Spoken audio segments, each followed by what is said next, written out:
This is Single-Pak Link.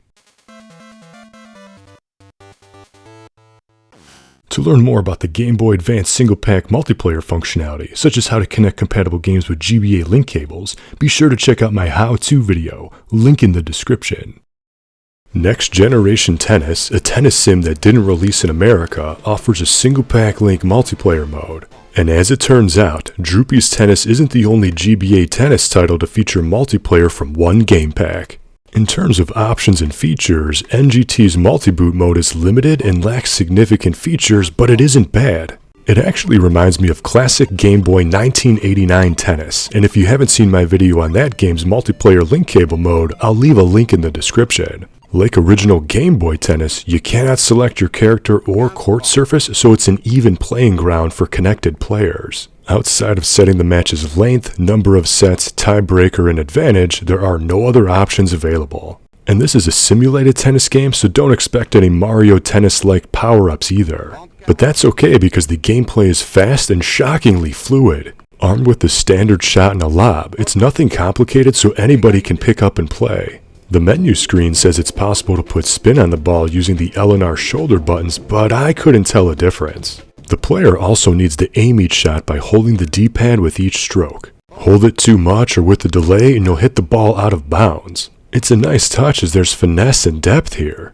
The other biggest and most important aspect of the link mode comes from player positioning. When linked, each player always plays on the near court, something that can only happen when each player has their own screen. And this is why I enjoy the original Game Boy 1989 tennis. Playing on the far side of the court always sucks, so this is a thoughtful and important feature that can easily get overlooked. In comparison, Droopy's tennis always plays player 2 in the far court, giving player 1 a constant advantage.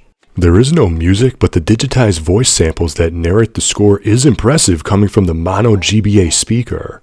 And each character moves with a fluid frame rate, which is easily one of the highlighting features of this game, especially when playing in single-pack mode. It'll take a game or two to nail the fast-paced serve, but there is enough depth here to recommend giving it a shot even with the lack of options. The load time also isn't bad, and a new game immediately starts when a winner is declared, so you don't need to restart the GBA and reload if you wanted to play another match.